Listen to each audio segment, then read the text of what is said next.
What is going on, guys? Welcome back to the channel, and as y'all know, today is indeed Wednesday, which means a new summit is now live.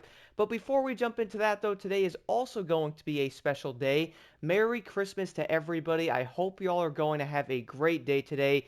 Do enjoy the family and friends time, and also I hope you have a great holiday overall. With that, you're also going to be able to get on a Motorfest and get yourself the Bugatti, which I do admit this car is going to be pretty crazy, man. You are going to be able to drive this thing in the Summit, so no worries there. If you are looking to like drive it or something before you buy it, you're also going to get yourself the Red Blizzard smoke on top of it, 200 grand, and also a tire. Kind of insane how when you get a vehicle in a Summit, every single reward seems to be pretty dang good. Besides that, though, the Summit is mainly going to be Hypercar and Street Tier focus, which I would probably guess is, not all that surprising. We're also then going to have a Speedtrap, a Buoy smashing, and a Slalom. So there's not going to be any insane, escapes in this one, which is probably a good thing. But jumping right into this, though, the first one is going to be a Speedtrap. For this, guys, I know I probably didn't do all that great on it, but I did end up using the Dodge Viper. And if you are wondering, I'm not using any pro settings on any of these events either, so I think I did kind of decent for kind of just casually doing it. But the Dodge Viper is going to be a great drag car. Now, is it the best one? Well, you could probably use something like the Burning Hup one, which is what everyone is basically using in the leaderboard. My other favorite one is the Corvette, but all you have to do on this one, though, is when you start, turn around, head down the road a bit, then go toward the objective, put the car in 5th gear before that final turn, hit your nitrous, then basically head toward the objective. To be honest, the biggest thing with this is probably going to be the AI getting in the way because they're insanely good at that. The next one, though, is going to be a buoy smashing. So for this, well, you're most likely going to have to use the Proto because it is legitimately that good. Keep in mind, though, on this one, guys, you do not have to have 144,000 points to get 157,800, which is maxed out. On this, you can actually get around 117, 114,000, so you do not have to have that high of a score on it, but all you really have to do is basically go slow. You don't have to go quick on this one. I was legit going like half throttle pretty much the entire time on it, kind of cruising along, grabbing every single one, and I basically got all the way up to 140k. Pretty dang easy. The big thing is making sure you have a score breaker set. The final skill, though, is going to be a slalom. So for this, you're probably going to want to use a hypercar, maybe an Alpha GP, if you're looking to get the highest score possible. But you probably know me by now. I did end up using a motocross bike. When I did spawn into this, when I hit the objective, followed it. The best route, though, if you're looking to get the highest score possible, which is going to be 157,000 points, not 156. That extra 1,000 points probably won't matter all that much in this summit, but if you are looking to have that score, though, go around the objective, turn around, and hit it, you will definitely get a higher score. But even 15,000 points, though, running a motocross bike and score breaker, I still got 156,000 points. Besides all the skills, though, moving over to the first event here is where you're going to be able to drive the new Bugatti. This is going to be a vehicle loan. It's not insanely long race, basically being around 3 or so minutes. I probably could go back in, do a tad better, but the big thing I can recommend on this, guys, is yes, the car is basically maxed out, so it is going to do well over 290 miles an hour on the freeway part of it, but you're not going to be able to do pro settings and all that good stuff, part sets. It isn't going to be your vehicle, it's a vehicle loan, so it probably does make sense. Before this, though, the big thing is, though, when you are cutting the corners, hitting trees or hitting like the tiny walls around certain corners, it slows you down so dang much. So I would recommend maybe not cutting the corners as much on it. Try to keep the car on the road, that way you might be able to gutter just slightly on them if you need to. But if you are like me, though, you're probably going to take the corner a bit more realistic, I guess, or not using like the guttering thing, which, don't get me wrong, is a great way and also makes you way quicker. That's also probably how some of the players are getting higher scores. But again, dodge those walls, they are going to make you much slower. The next one, though, is going to be a no restriction hypercar event. For me, I did end up running the lovely Porsche 919 Street. You probably are going to notice a lot of people running something like a Bugatti or the Koenigsegg. They're going to probably be some of the best options, but I would also recommend trying out the 919 Street, man. It's pretty dang good.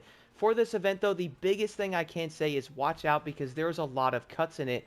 That is probably going to be the best way and mainly probably the only way to get a high score. You're probably going to notice on your map that some of the roads might be blocked off or something by like the Christmas presents everywhere. So do go through those, hit the roads. That is going to make you way quicker in this event. You pretty much have to hit them if you are looking for a higher score. Luckily, about 95% of the main things you will be hitting, or the shortcuts, are going to be fairly simple to see them. The next one though, you're going to have to drive the Nissan GTR 50 by Italdesign.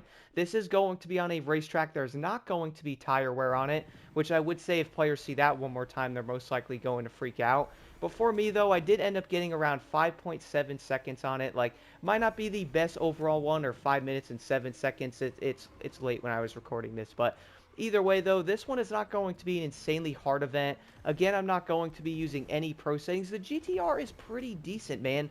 Like, even without pro settings, I feel like most players will do pretty well with it. The big thing is getting around the turns a tad faster coming out of them. Again, there's not going to be any of the lovely like wheel or grip loss on this one, which is great. I feel like a lot of players are most likely done with those, which I really can't blame them. For the next event though, you will have to use a European car in the Street Tier 2 category. For this, guys, I did end up deciding to run the lovely Porsche 911 Carrera 4S. You could run something like the Ferrari F40, which is great. The Taycan Turbo S is also going to be incredibly good.